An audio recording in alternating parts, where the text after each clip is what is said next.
이 시간 봉독할 하나님의 말씀은 사도행전 6장 말씀입니다. 사도행전 6장 1절에서 마지막 15절까지를 읽도록 하겠습니다.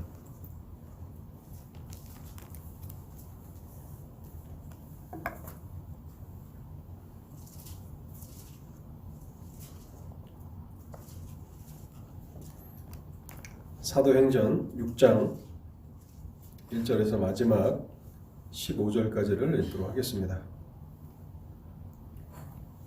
그때의 제자가 더 많아졌는데 헬라파 유대인들이 자기의 과부들이 매일의 구제에서 빠짐으로 히브리파 사람을 원망하니 12사도가 모든 제자를 불러 이르되 우리가 하나님의 말씀을 제쳐놓고 접대를 일삼는 것이 마땅하지 아니하니 형제들아 너희 가운데서 성령과 지혜가 충만하여 칭찬받는 사람 7을 택하라. 우리가 이 일을 그들에게 맡기고 우리는 오로지 기도하는 일과 말씀 사역에 힘쓰리라 하니 온 무리가 이 말을 기뻐하여 믿음과 성령이 충만한 사람 스데반과 또 빌립과 브로고로와 니가노르와 디몬과 바메나와 유대교에 입교했던 안디옥 사람 니골라를 택하여 사도들 앞에 세우니 사도들이 기도하고 그들에게 안수하니라. 하나님의 말씀이 점점 왕성하여 예루살렘에 있는 제자의 수가 더 심히 많아지고 허다한 제사장의 무리도 이 도에 복종하니라. 스데반이 은혜와 권능이 충만하여 큰 기사와 표적을 민간에 행하니 이른바 자유민들 즉 구레네인, 알렉산드리아인, 길리기아와 아시아에서 온 사람들의 회당에서 어떤 자들이 일어나 스데반과 더불어 논쟁할세 스데반이 지혜와 성령으로 말함을 그들이 능히 당하지 못하여 사람들을 매수하여 말하게 하되 이 사람이 모세와 하나님을 모독하는 말을 하는 것을 우리가 들었노라 하게 하고 백성과 장로와 서기관들을 충동시켜 와서 잡아가지고 공회에 이르러 거짓 증인들을 세우니 이르되 이 사람이 이 거룩한 곳과 율법을 거슬러 말하기를 마지 아니하는도다. 그의 말에 이 나사렛 예수가 이곳을 헐고 또 모세가 우리에게 전하여 준 규례를 고치겠다 함을 우리가 들었노라 하거늘 공회 중에 앉은 사람들이 다 스데반을 주목하여 보니 그 얼굴이 천사의 얼굴과 같더라. 아멘. 설교를 위해서 잠시 기도하겠습니다. 하나님 아버지, 우리가 하나님의 진리를 듣고자 이렇게 말씀 앞에 모였나이다. 하나님, 이 시간에도 말씀을 저에게 허락하여 주옵소서. 성령의 조명하시는 역사를 우리의 마음 가운데 허락하여 주실 때에 하나님의 진리의 깊은 것을 깨닫게 하여 주시옵소서. 우리가 문자에만 매여서 하나님의 진리의 깊은 것을 맛보지 못하고 그렇게 돌아가지 아니하도록 저희를 불쌍히 여기시고 저희의 마음과 귀를 열어주시고 우리가 믿음으로 하나님의 진리를 들을 수 있도록 성령께서 이 시간 역사하여 주옵소서. 부족한 종이 단에 서서 말씀을 증거합니다. 성령의 지혜와 성령의 은혜와 성령의 권능을 허락해 주실 때에 하나님의 백성들에게 하나님의 온전한 진리가 복음의 진리가 선포되도록 역사하여 주시옵소서.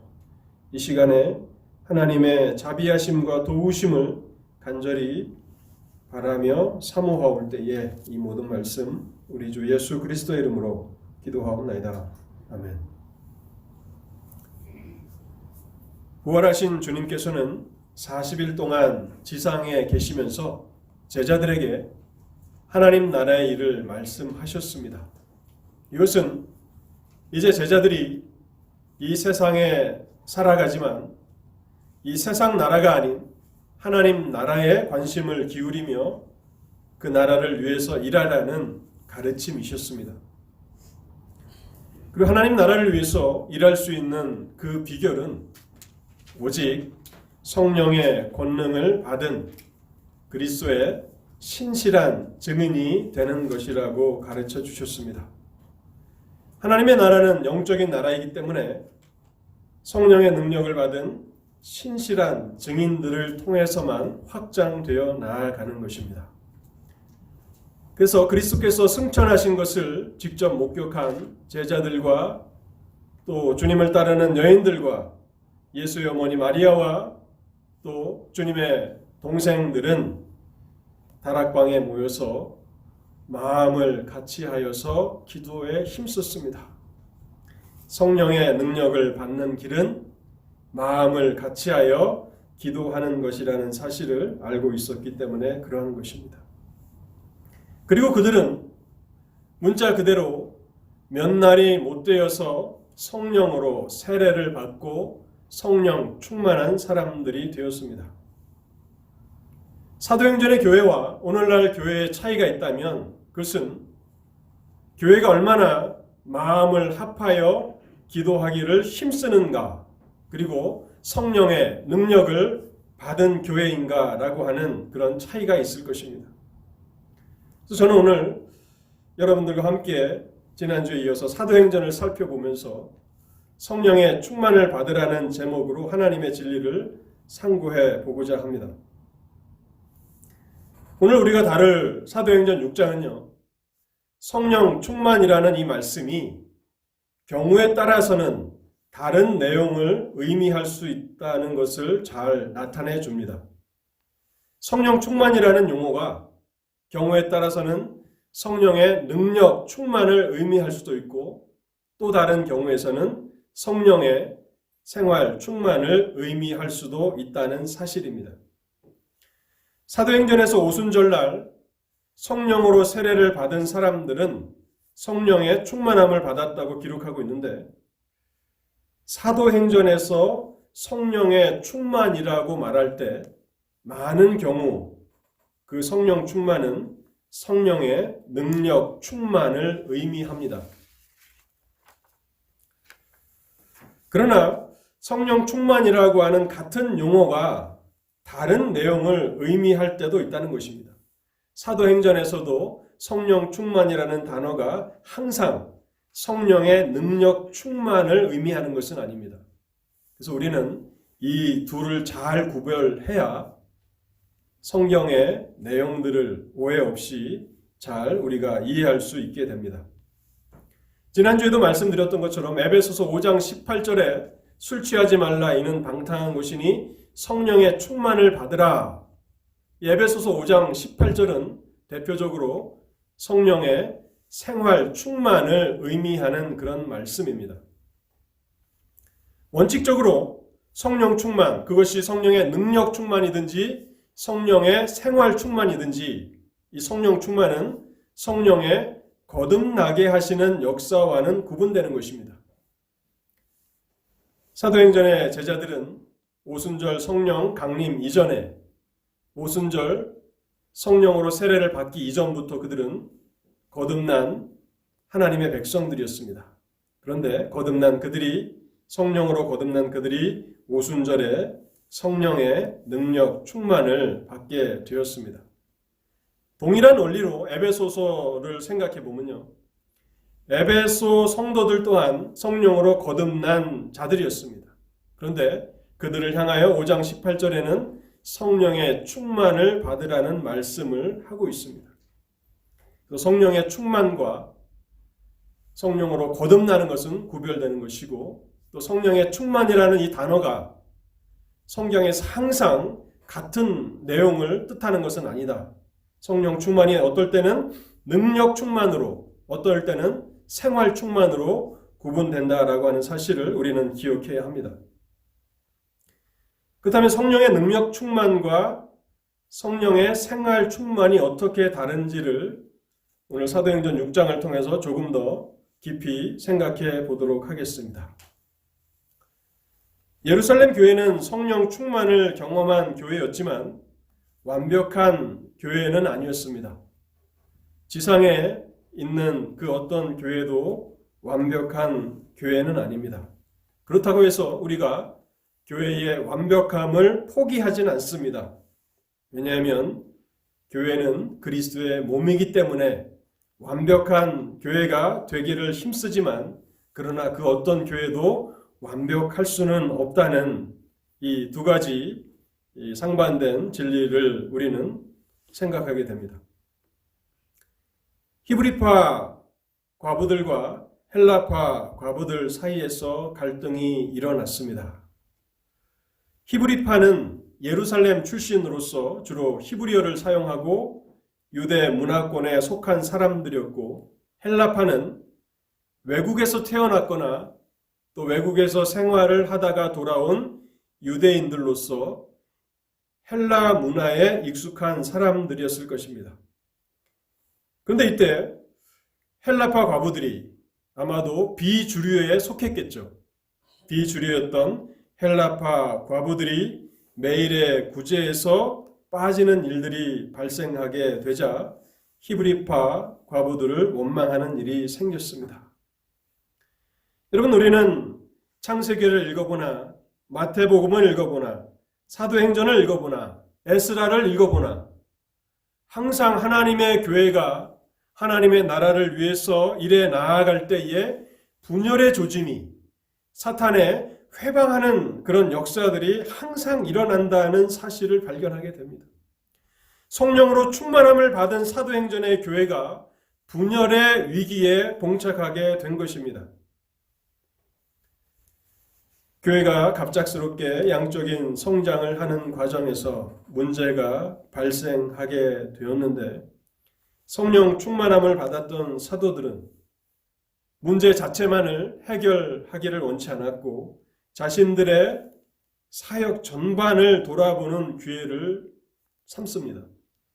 그래서 과감하게 교회에 구제하는 일은 다른 사람들에게 맡기고 자신들은 기도와 말씀 전하는 일에 집중하는 것이 옳다고 결정을 하게 됩니다.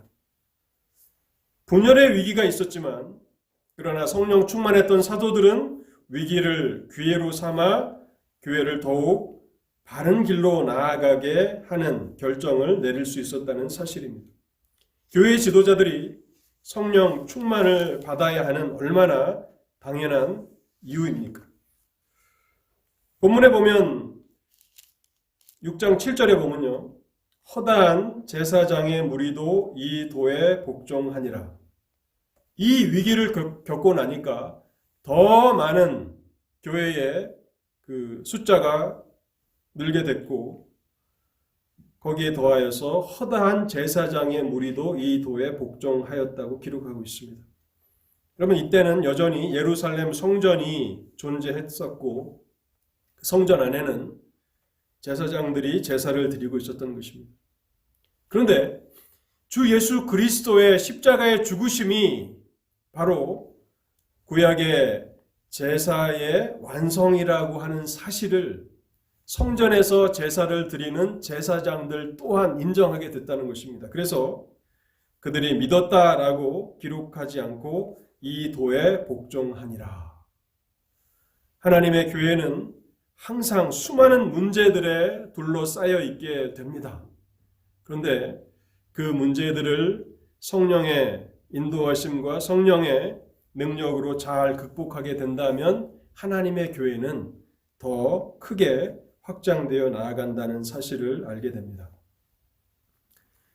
그래서 이제 예루살렘 교회는 구제하는 일을 담당할 집사들을 세우게 되는데요. 3절과 4절을 제가 다시 한번 읽어보겠습니다. 형제들아, 너희 가운데서 성령과 지혜가 충만하여 칭찬받는 사람 7을 택하라. 우리가 이 일을 그들에게 맡기고 우리는 오로지 기도하는 일과 말씀 사역에 힘쓰리라.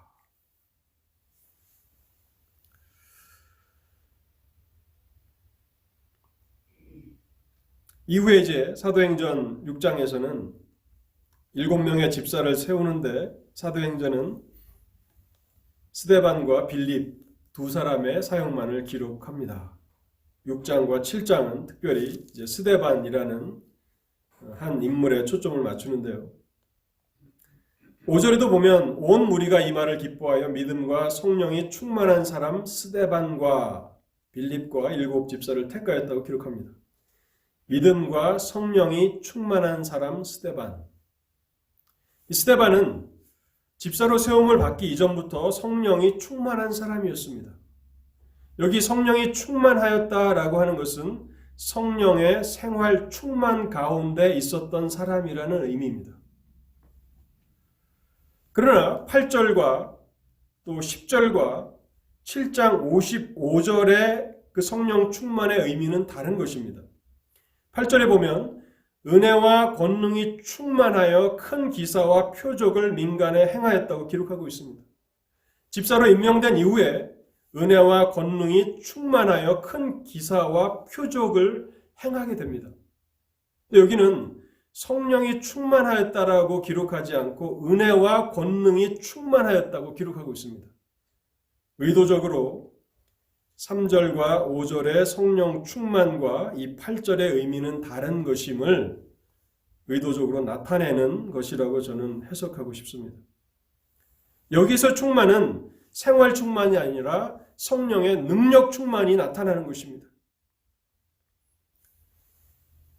그뿐만 아니라 10절에 보면요. 이제 스데반이 복음을 전하는데 헬라 문화권에서 살다 온 자유민들에게 복음을 전합니다. 그런데 그들 가운데 몇 사람이 일어나서 스데반의 증거를 회방하고 또 논쟁을 벌입니다.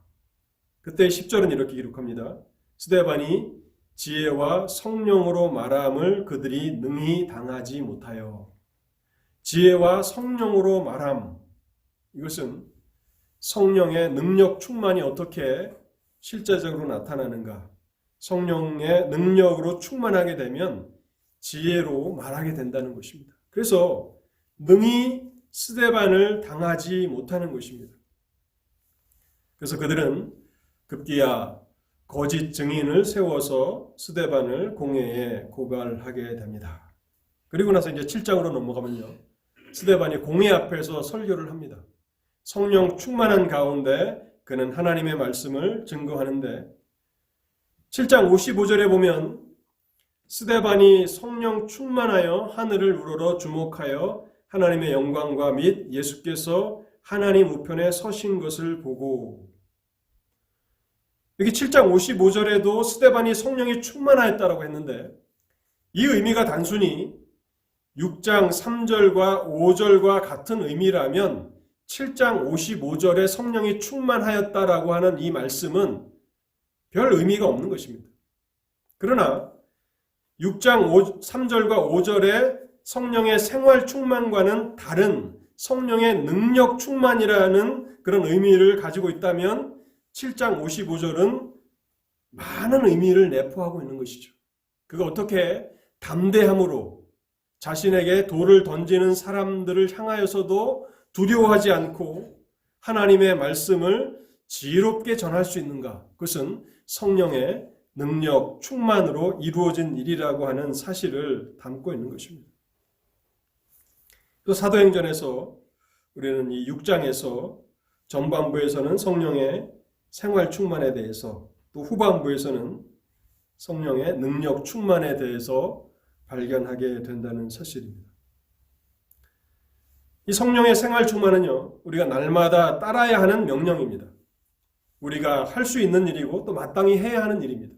그 주체가 성령으로 거듭난 성도가 주체가 되어서 성령의 생활 충만 가운데서 살아가는 것입니다. 이것은 우리를 향해서 그리스도 안에서 구원받은 모든 그리스도 안에 있는 성도들을 향해서 명령하시는 것입니다. 우리가 그렇게 할 수 있는 것입니다. 생활 가운데 성령의 충만을 받으며 살아갈 수 있는 것입니다. 그런데 만약 우리가 우리의 인생의 주인이 되어서 살아간다면, 육체를 따라서 살아간다면 우리는 성령의 생활 충만을 받지 못할 것입니다. 그런데 우리의 주인이 내가 아닌 하나님이시다, 성령 하나님이시다라고 하는 사실을 인정하고 삶에서 성령의 인도하심을 구하며 그렇게 날마다 성령의 인도하심을 따라서 살아간다면 우리는 성령의 생활 충만 가운데 들어가게 된다는 것입니다.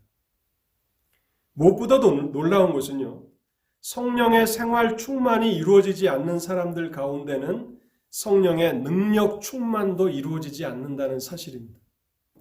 초대교회가 집사들을 세울 때 굳이 하는 일이니까 뭐 아무나 할 수 있지 않을까라고 생각하지만 성령의 생활 충만이 그렇게 삶에서 나타나는 사람들, 그 사람들을 세웠다는 것이고, 또 그러한 자들에게 성령의 능력이 충만하게, 성령의 능력 충만이 나타날 때에는 놀라운 말씀 설교자로서 그렇게 사역을 할 수도 있다는 사실입니다.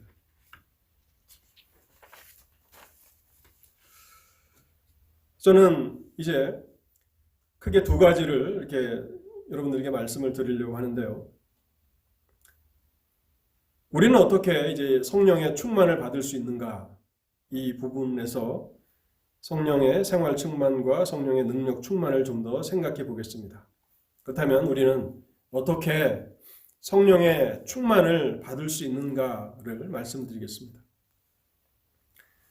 우리가 성령의 충만을 받기를 간절히 소원하고 또 그것이 우리의 삶 가운데 이루어지기를 바랄 것입니다. 첫 번째로 어떻게 성령의 충만을 받을 수 있는가? 성령이 인격적인 하나님이시라는 사실을 우리는 늘 기억해야 합니다. 그 인격적인 하나님이 우리 안에 거하신다는 사실을 항상 기억하는 것입니다. 성령은 하나님이십니다. 그리고 그 하나님이 거듭난 성도들 안에 거하신다는 사실입니다. 어떤 사람들은 성령이 어떤 바람이나 신비한 능력이나 힘이라고 생각합니다. 그러나 성경은 성령께서 인격적인 하나님이시라고 말씀하고 있습니다.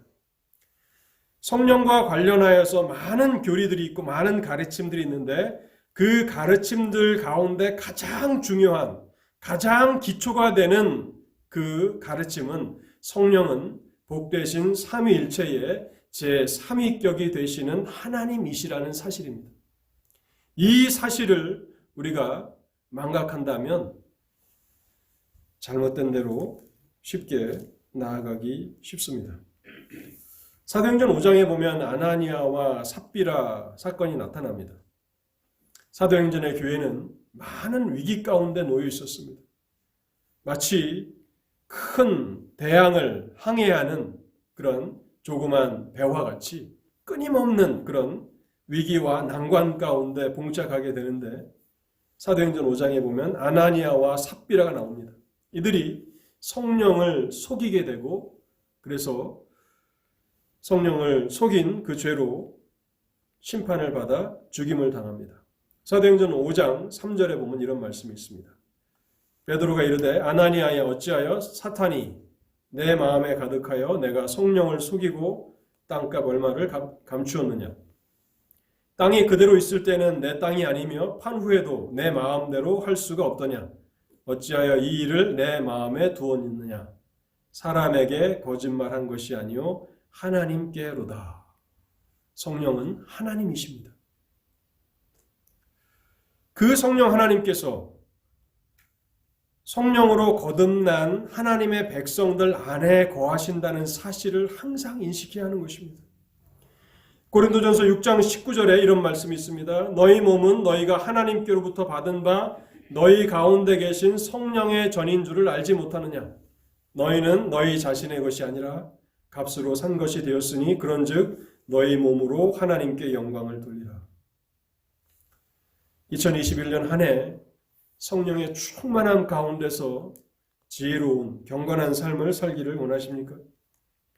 성령 하나님이 우리 안에 거하신다라고 하는 이 사실을 항상 기억하며 살아야 하는 것입니다.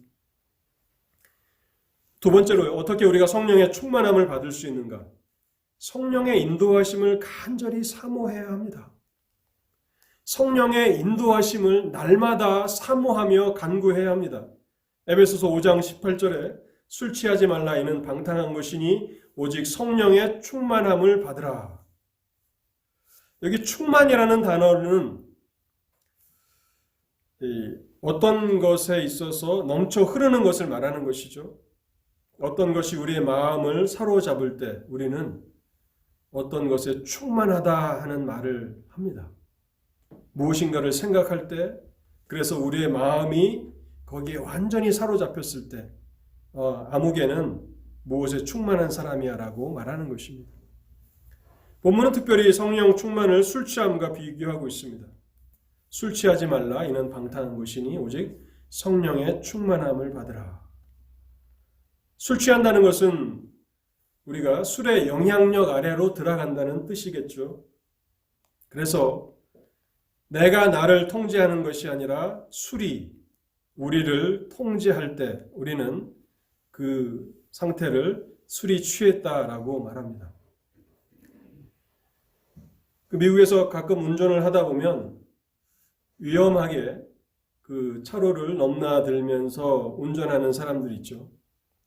그래서 그런 사람들을 보면 우리가 경찰에 신고하기도 하고, 또 경찰이 근처에 있다면 즉각 그 차를 세우고 조사를 합니다. 그때 그 DUI라고 Driving Under the Influence라고 하는 그런 범죄 혐의가 있는지를 경찰은 조사를 합니다.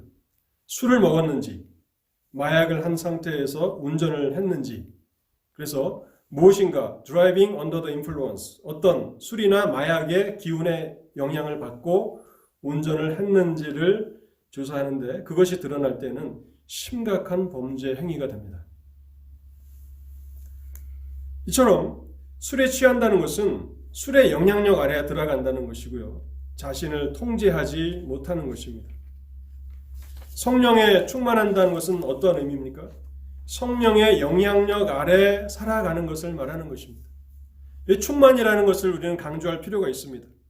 나도 일주일에 한 번은 교회에 나와서 말씀을 듣고 또 성경을 읽기도 하니까 그것이 아니라 충만하다는 것입니다. 우리의 전 인격이, 우리의 지성과 우리의 정서와 우리의 의지가 성령의 영향력 아래에서 살아가는 것을 말하는 것입니다. 충만이라는 것은 어떤 것에 흠뻑 젖어 있는 상태를 말하는 것입니다. 소낙비가 내려서 밖에서 오랫동안 서 있으면 우리가 비에 충만히 이렇게 흠뻑 젖지 않습니까? 그것을 말하는 것입니다.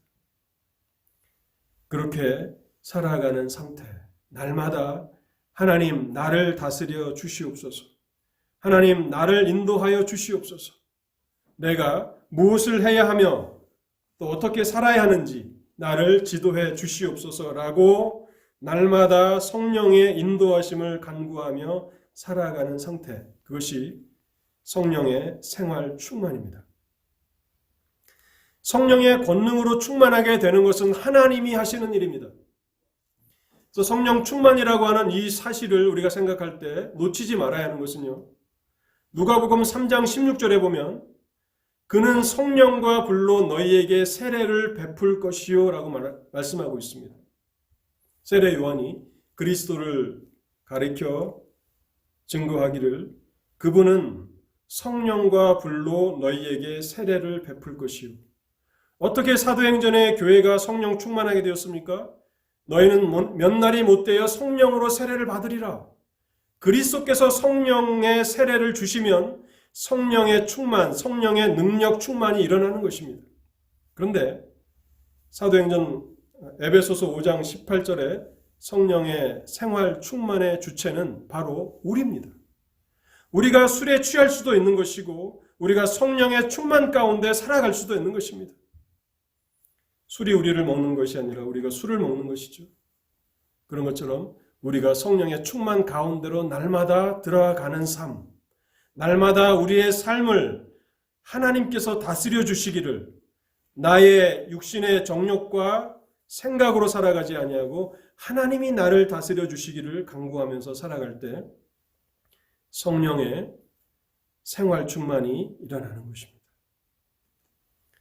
또 세 번째로 어떻게 우리가 성령의 충만을 받을 수 있는가?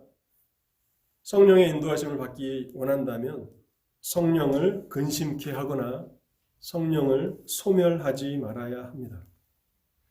성령을 근심케 하거나 성령을 소멸하지 말아야 합니다.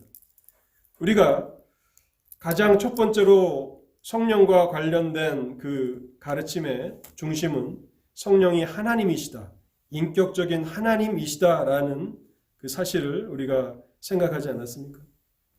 에베소서 4장 30절에 이런 말씀이 있습니다. 하나님의 성령을 근심하게 하지 말라. 성령은 하나님이십니다. 인격적인 하나님이십니다. 그래서 우리가 육체의 정욕을 따라서, 욕심을 따라서 살아간다면 성령은 근심하게 되시고 또 성령께서는 더 이상 우리를 인도하지 않으십니다. 성령의 인도하심은 강압적이지 않는다는 사실을 우리는 기억해야 합니다. 성령께서 거듭난 성도라 할지라도 그 마음에 강제적으로 그렇게 이끌어 가시지는 않습니다. 그래서 우리가 정욕을 따라서, 욕심을 따라서 살아가고 계속된 죄악 가운데 살아간다면 성령은 우리 속에서 근심하게 되시고 우리를 더 이상 인도하지 않으십니다. 갈라디아 5장 17절에 이런 말씀이 있습니다. 육체의 소욕은 성령을 거스리고 성령은 육체를 거스리나니 이 둘이 서로 대적함으로 너희가 원하는 것을 하지 못하게 하려 함이니라. 우리가 육체의 소욕 가운데, 우리의 욕심 가운데 살아가면서도 성령의 인도하심을 간구한다면 그것은 모순입니다. 육체의 소욕과 성령은 서로 상반되는 것이고, 육체의 소욕이 우리를 지배하고 있다면 성령은 우리를 더 이상 인도하지 않으시는 것입니다. 그리고 우리가 성령의 인도하심 가운데 살아간다면 육체의 소욕은 우리 속에서 점점 약해지고, 그래서 우리는 더욱 성령으로 충만한 삶을 살아가게 되는 것입니다. 또한 같은 식으로 우리는 성령의 인도하심을 바란다면 성령을 소멸해서는 안 됩니다. 데살로니가 전서 5장 19절입니다.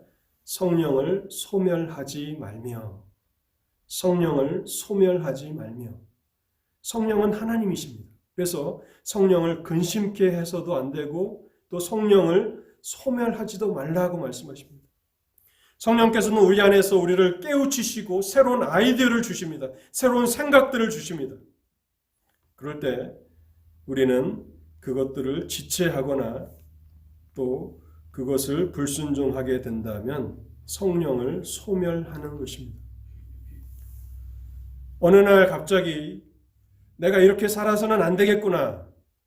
내가 정말 올 한 해는 다른 해들과는 전혀 다르게 더 경건하게 하나님의 뜻을 따라 살아야겠구나라고 하는 생각이 우리 가운데 있다면 그것은 성령께서 우리에게 주시는 생각입니다. 그렇다면 우리는 지체하지 말고 그것을 실행에 옮겨야 합니다. 오늘 꾸준히 성경을 읽고 올 한 해 성경을 내가 정말 깊이 연구해야 되겠다 그런 생각을 주셨다면 순종해야 합니다. 그런데 차일피일 미루고 다른 세상적인 일들에 바쁘게 휩싸여 살아가면서 그 일을 뒤로 미룬다면 그 마음은 급히 사라지게 되는 것입니다. 특별히 성령께서는 예배에서 말씀을 들을 때 결단하게 하십니다. 우리에게 깨닫게 하시는 말씀이 있지 않습니까? 근데 우리가 영적인 일들에 너무 둔하고 너무 게을러서 하나님께서 말씀을 통해서 예배를 통해서 깨닫게 하신 말씀을 즉각적으로 실천하며 살아가지 않는다면 그 생각들은 소멸되어 없어져 버리는 것입니다. 또 개인적으로 성경을 읽을 때 이러한 깨달음을 주십니다. 그래서 우리가 성경을 읽기만 한다면 안 됩니다. 성경을 읽고 깨닫는 것이 있어야 합니다. 그래서 단순한 읽기가 아닌 깊은 묵상으로 들어가야 합니다. 그래서 날마다 성령께서 우리에게 깨닫게 하시는 그런 진리들을 따라서 순종해 나아가야 하고 또 그것을 위해서 기도해야 하는 것입니다. 그래서 성령 충만하기를 원한다면 하나님의 말씀을 더 사모하고 늘 말씀을 배우기를 힘써야 합니다. 베드로전서 1장 10절과 11절에는 이런 말씀이 있습니다.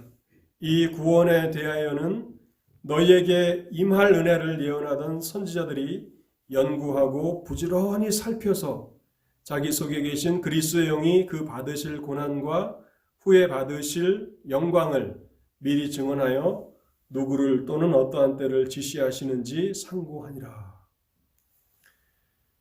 우리가 구약 성경에서 대하는 많은 선지자들, 그 선지자들은 가만히 있다가 어느 날 갑자기 하나님께서 말씀을 주셔서 말씀을 전하는 사람들이 아니었다고 베드로 전서는 우리에게 말씀합니다. 그들은 하나님의 율법을 연구하고 부지런히 살펴서 깊이 상고했던 사람들이라는 것입니다. 이 예언의 말씀을 통해서 장차 그리스도에 대해서, 메시아에 대해서 어떠한 것들을 전하기를 원하시는 것인가? 그들은 연구하는 사람들이었고 부지런히 살펴서 상고하는 사람들이었다고 말씀하고 있는 것입니다. 우리 또한 그렇게 되어야 하는 것입니다. 또 네 번째로 어떻게 성령의 충만을 받을 수 있는가? 성령의 생활 충만이 없이는 성령의 능력 충만도 없음을 기억해야 합니다. 삶에서, 날마다의 삶에서 성령의 생활 충만이 이루어지지 않는 사람들에게 성령의 능력 충만은 없습니다. 그래서 우리가 성령의 능력으로 충만해지기를 사모한다면 항상 성령의 생활 충만한 상태로 지내야 합니다. 성령의 생활 충만을 계속 유지하는 사람에게 때때로 하나님께서 특별한 사역을 위해서 성령의 능력 충만을 주시는 것입니다. 여러분, 우리가 사랑하는 자녀들에게 권면할 때, 또 누군가에게 복음을 증거할 때에, 누군가를 그리스도께로 인도하고자 할 때에 가장 필요한 것이 성령의 능력 충만이지 않습니까? 왜 우리의 복음 전도에는 그와 같은 능력 충만이 나타나지 않는가? 우리의 삶을 잘 되돌아 보셔야 합니다. 우리가 삶에서 생활 충만을 구하며 살아가고 있는가 하는 것입니다. 우리의 육체의 소욕이 우리를 다스리고 있는지, 우리는 성령의 인도하심을 따라서 충만하게 성령의 영향력에 충만한 가운데서 살아가고 있는지, 우리가 그렇게 한다면 하나님께서 적절한 때에 성령의 능력으로 충만케 하신다는 사실입니다. 이 성령의 능력 충만은 여러 번 반복될 수 있습니다. 그래서 사도행전에 보면 바울이 말씀을 전할 때 성령이 충만해지고 스데반이 말씀을 전할 때 성령 충만해지죠. 그런데 또 다른 장에 가면 또 성령 충만이라는 말씀이 있습니다. 그것이 항상 우리 가운데 머무는 것이 아니라 어떤 특별한 일을 위해서 하나님께서 성령의 능력으로 충만하게 하신다는 사실입니다. 스데반의 경우가 그러한 것입니다. 그래서 우리는 성령의 생활 충만 가운데 살아가면서 하나님께서 성령의 능력으로 충만케 해주시기를 기도하고 사모해야 합니다. 이제 크게 두 번째로, 그렇다면 왜 하나님의 백성들은 성령의 충만을 받아야 하는지를 말씀드리고 오늘 설교를 마치겠습니다. 왜 하나님의 백성들은 성령의 충만을 받아야 하는가?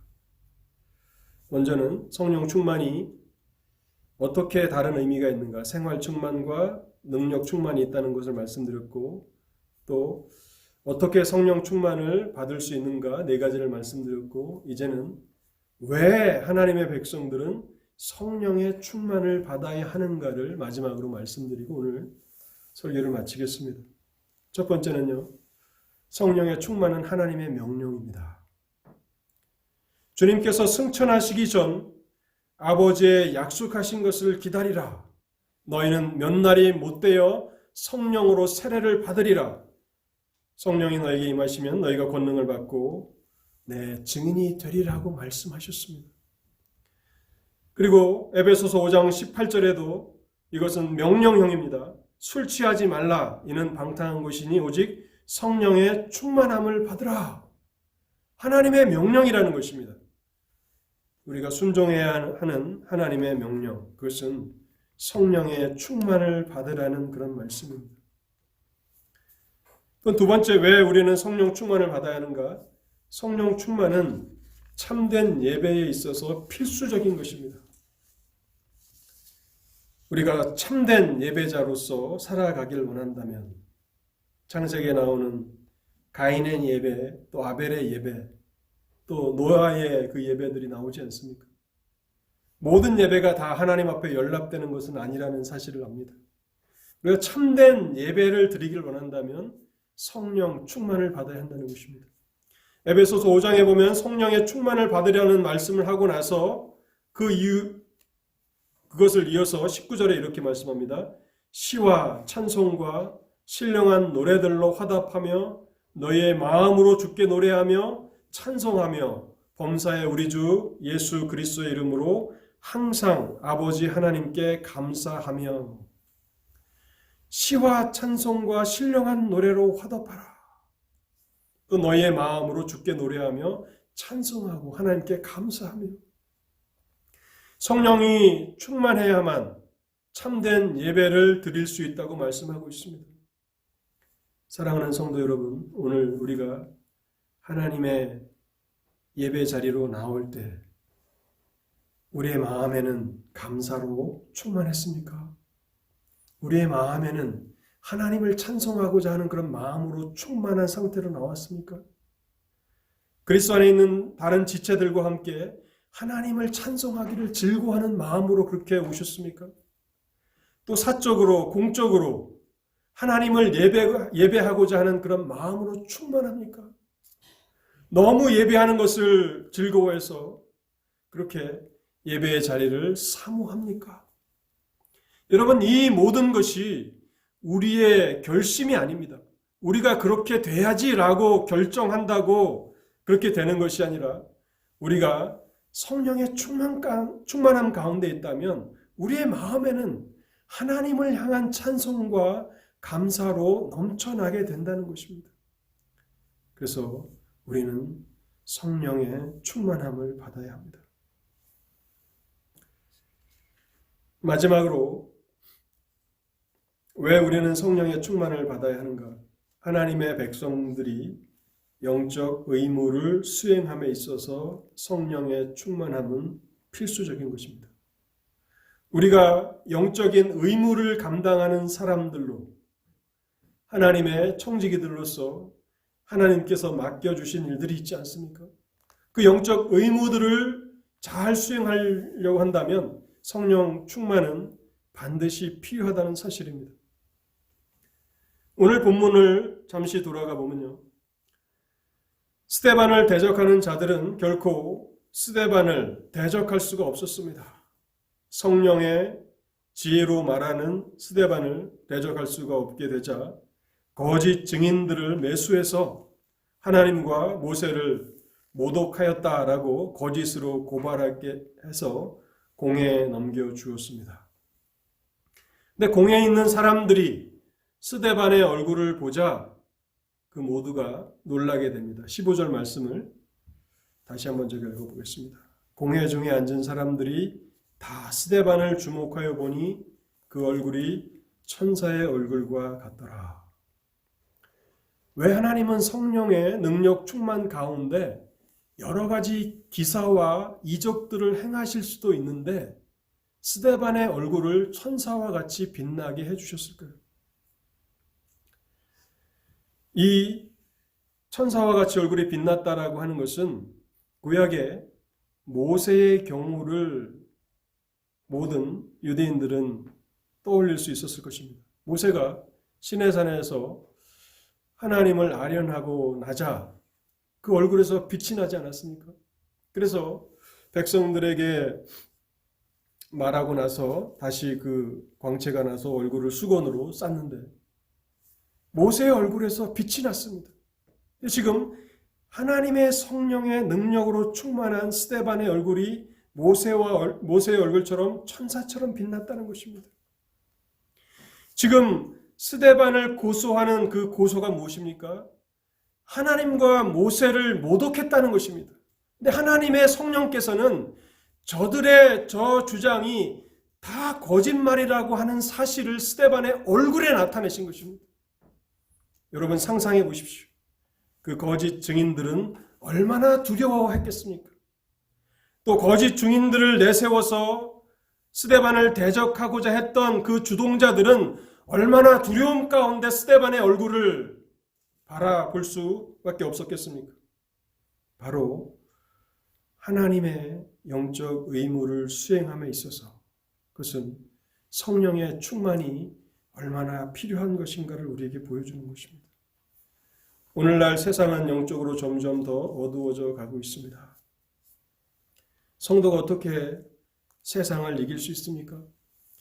어떻게 우리와 같이 이 연약한 사람들이 세상의 소금이 되고 세상의 빛이 될 수 있습니까? 어떻게 죄악으로 완악한 사람들에게 하나님의 복음을 증거할 수 있습니까?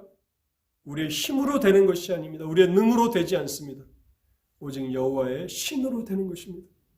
성령 충만함을 통해서 우리 한 사람 한 사람이 성령의 권능으로 충만한 사람들이 된다면, 그래서 각처에서 우리에게 맡겨주신 그 영적인 의무들을 잘 감당한다면 이 땅에도 하나님의 나라가 놀랍게 확장되어 나아갈 것입니다. 오늘 설교를 마치면서 한 유명한 설교자의 이야기를 제가 언급하고 마치도록 하겠습니다.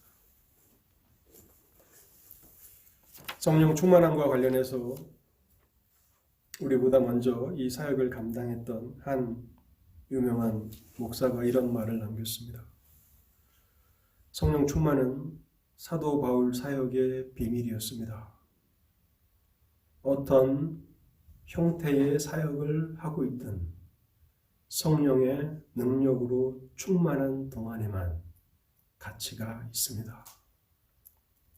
어떤 형태의 사역을 하고 있든 성령의 능력으로 충만한 동안에만 가치가 있습니다. 더욱 성령의 충만하심을 사모하십시오. 날마다의 삶에 성령의 생활 충만을 늘 구하는 삶을 살아가시고, 또 우리가 감당하는 그 영적인 의무들을 수행해 나갈 때에 성령의 능력으로 충만해지기를 간구하십시오. 그래서 우리가 하는 모든 영적인 의무들이 하나님 앞에서 진정으로 가치가 있는 빛을 발하는 그러한 의무 수행이 되기를 바랍니다. 같이 기도하시겠습니다. 하나님 감사합니다. 오늘도 새로운 한 해를 시작하면서 우리가 어떠한 것을 소망하며 어떠한 목표를 우리가 정하고 살아야 하는지를 말씀 안에서 배우게 하시니 감사합니다. 사도들이 고백했던 동일한 사도신경을 통해서 하나님을 고백하는 교회이지만, 그러나 사도행전에 나타난 교회와 오늘날 우리의 교회를 비교해 보면 너무나 큰 차이가 있는 것을 발견하게 됩니다. 하나님, 우리가 영적으로 우리 시대를 바라보고 우리 교회를 바라보고 우리의 삶을 돌아보게 하여 주옵소서. 그래서 우리가 물질적으로 부유한 것으로 부유한 사람이라고 착각하지 말게 하시고, 우리가 헐벗었음을, 우리가 능력이 없음을, 우리가 비천하게 되었음을 바라보며 하나님께서 우리에게 말씀으로 주신 이 진리를 통해서 우리가 무엇을 구해야 하는지, 어떠한 일에 부유한 사람들이 되어야 하는지, 어떠한 일에 우리의 마음을 쓰며 살아가야 하는지를 깨닫게 하실 때에 하나님, 2021년 하나님의 교회가 놀랍게 일어나게 하여 주옵소서. 놀라운 부흥이 있게 하여 주옵소서. 그래서 하나님, 이 사회가, 이 국가가 경건한 사회와 국가가 되게 하시고, 그리스도의 교회들을 통해서 하나님의 복음이 만방에 선포되게 하실 때에 곳곳에서 하나님께서 영광을 받으시는 그러한 은혜의 역사들이 있게 하옵소서. 어린아이들이, 젊은이들이 세상이 우상이 되어서 그렇게 살아가지 아니하게 하시고, 그리스도의 은혜를 사모하며 하나님을 예배하는 것을 즐거워하며 그렇게 하나님 나라를 위해서 헌신하는 것을 영광이요 또한 특권인 것을 알아서 하나님 수많은 젊은이들이 또 하나님의 교회에서 일하며 그래서 하나님의 나라를 크게 확장해 나아가는 하나님의 시대가 되도록 오늘도 이 말씀을 통해서 일하여 주옵소서. 우리가 단순히 마음으로 결단한다고 해서 이 일이 이루어지는 것이 아님을 아오니 성령 하나님 우리 속에서 날마다 매 순간마다 우리 가운데 역사하여 주셔서 우리가 그러한 복된 상태에 이르기까지 쉬지 말고 우리를 이끌어 주시옵소서. 우리 주 예수 그리스도의 이름으로 기도하옵나이다. 아멘.